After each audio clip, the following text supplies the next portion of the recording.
Hello students. So today I am going to explain you the topic supply of drinking water in a city. It is a topic of chapter 2 class 9th. So let us start with the process that how the supply takes place in a city of water.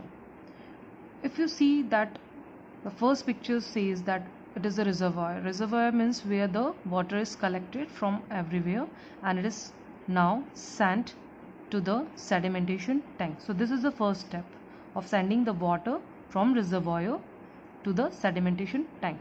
Now here in the sedimentation tank, what will happen? This tank will actually allow the water to have the solids to settle down in this tank.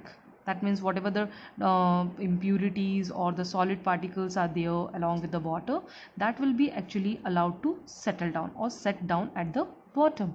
This process is called as sedimentation, sir. So this is called as sedimentation tank. After this process, this water which is free from the solid particles is sent to the loading tank. What happens in loading tank? Here the suspended impurities which is actually along with the water, that will be now sediment. Again it will be settled down at the bottom in the loading tank. So here you can see that the solid particles have settled down, and here the impurities which is dissolved, which is not settling as it is. So we have to allow it to settle down in the loading tank. Now after this process, we can see that this water which is free from the solid waste will be sent to the filtration tank. As the name says, filtration, that means the impurities still there with the water will be just filter out and our water will be free from the impurities. Now how the process takes place in the filtration tank? Here the water is given with the filtration tank is there along with the fine sand. Three layers are there. One is of fine sand, one is of gravels, and third one is of coarse gravels. So at the bottom you can see the coarse gravels are just there placed. After that gravels layer is there. After that fine sand layer is there. So three kinds of layer consisting in the filtration tank. What will happen when the water will just be there in the filtration tank? The impurities still there with the water will be just collected along with this layer, or we can say that it will be clogged along that these layers, and now water will be free from all these impurities, and now it will be sent for the cleaning of the bacteria or any other germs in the chlorination tank. So this is the last step of cleaning the water so that it will be available for the drinking. How it is done? It is just sent to the chlorination tank where the disinfectant are there provided in this tank will kill the bacteria present in the water. Now this water is free from all the impurities, all the dust and all the germs also. So it will be now sent to the home. So in this way you can see that with the help of this diagram you can just write your own language also and you can explain the process. Now our next topic is physical and chemical changes. What are physical changes and chemical changes? If we just assume that the question used to come in the form of differences also and in the form of asking whether the change is physical or chemical change. So we can have a tabular form of this and we can easily just get the idea about what is the basic differences between the physical and chemical changes. Let's have a look. If we see physical change, that means only the physical properties are changing. What are the physical properties? Color, physical state, density, volume, etc. will be changed. But if you see in chemical changes, the name itself says that chemical properties as well as chemical composition undergo a change. That means there is no change in the physical property. It is having a change of chemical properties like density, mass, volume, or many other properties are there. So that is what the chemical change. If you see, chemical properties here remain unchanged. That means there is no change in the chemical properties of a substance. Only the physical properties is changing. Now, no new substances is formed in a physical change. So here you can see that no new substances are formed. Only the substance remains same, and it is just changing its state or temperature or volume, anything else. But in case of chemical change, you can see that new substances are formed in a chemical change, because some many times what happens, the chemical reaction takes place and the one product is converting into another product, or one substance is converting into another substance. So you are always getting the new substances, not the old one. So here a complete compound or substance is changing, but here you can see that no new substance is formed. If you see, in physical change, some energy in the form of heat, light, sound is usually absorbed or given out. Here you can see that the energy is actually absorbed or just given out.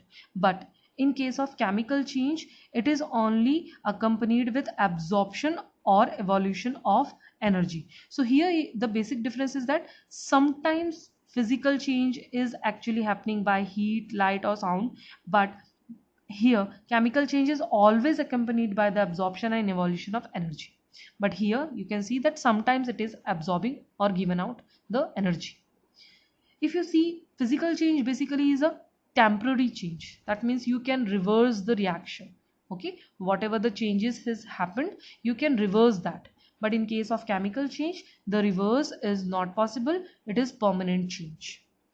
Here the original form of substance can be regained. That what I've told, that is because it is a temporary change, so you can again regain the product which is lost, or which is actually not lost, but it is assumed that it is lost. Now you can easily regain that substances. But in case of this chemical changes, original substances cannot be returned back or obtained back by physical methods. The last point is, it is reversible one. As I told you that you can reverse it, the reaction can be reversed, but here the chemical change reaction cannot be reversed, so it will be irreversible one. Now let us see the examples. It will be more convenient to understand. If we talk about the examples of physical change, it involves basically, if you see any shape change, size change, state change, that is from solid to liquid or liquid to gas, formation of mixture, bending of anything, breaking, crushing, grinding, cutting, heating, cooling. So all this observation, if you observe in any change, in any example, then that will be considered as physical change. Let us see. Suppose I talked about melting.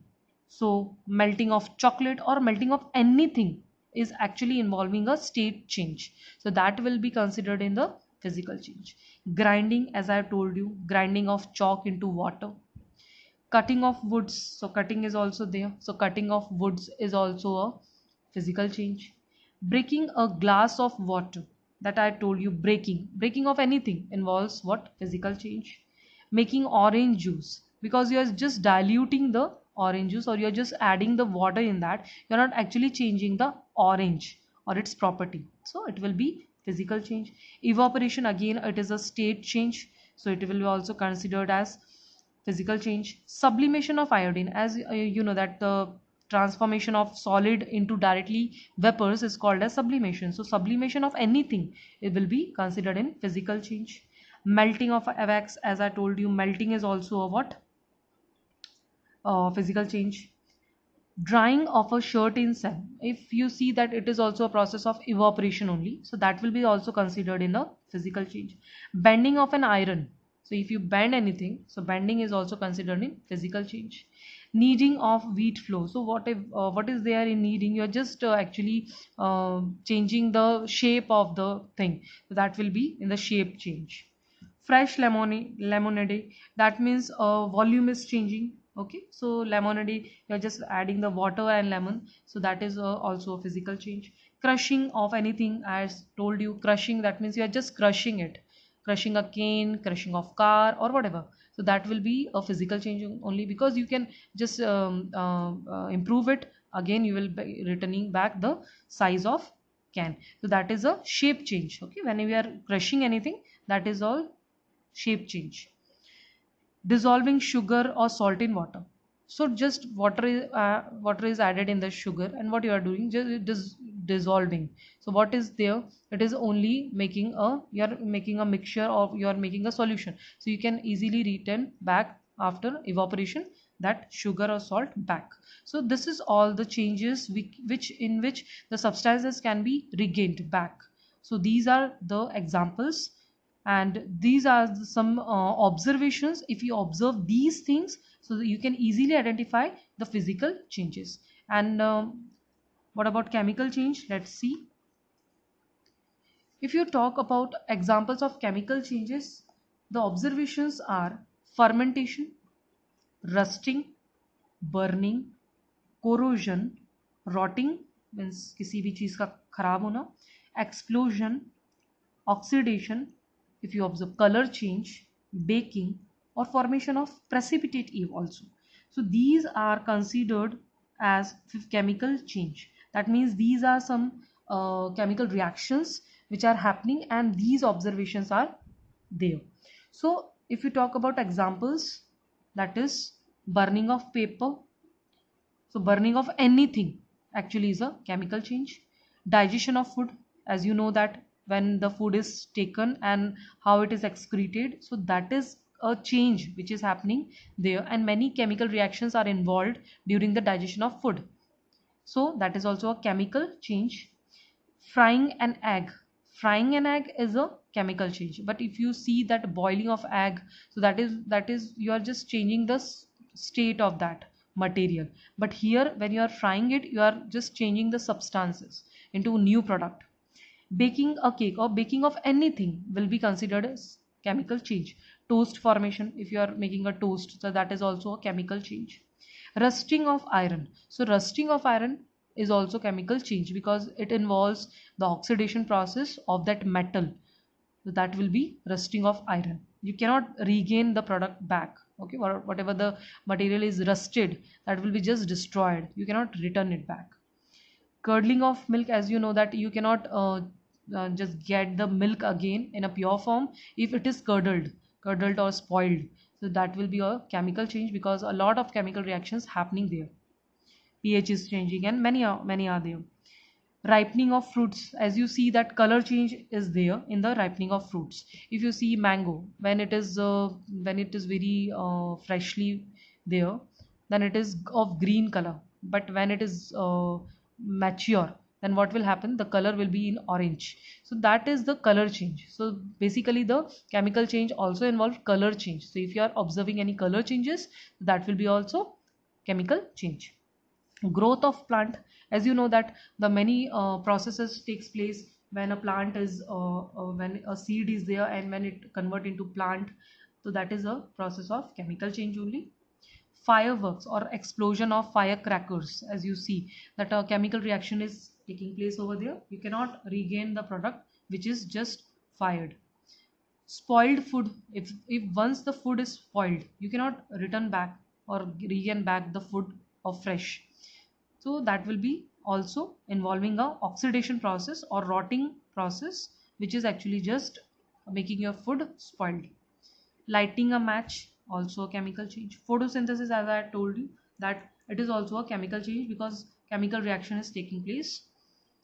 Decomposition of organic matter. So whenever the matter is just decomposing means the breakdown of the matter into some new products. So that is also a chemical changes, because it is also involving the chemical reaction. Burning of candle or wax. So burning of anything, I've told you at this is what chemical change. So burning of candle is also what chemical change. Tarnishing of silver, as you know that the silver when it is brought new, it is very white. But if you see that when we are using that silver, then it is just tarnishing. The tarnishing means the blackishness that is appearing on the silver is actually the corrosion which is causing the silver to get tarnished. So that is called a tarnishing of silver. That is also involving a chemical change. So these are some of the examples. If you are asked in the exam, then you can easily identify by these observations. So for the physical change and chemical change, you just make sure about these observations, not with the examples, because if you learn this example, you may get confused between physical and chemical changes. But if you observe this observations and you keep in mind these observations, then it will be helpful for you to differentiate or identify between physical and chemical changes. So thank you so much for today's lecture. Okay, thank you. Keep watching, keep subscribing. Thank you.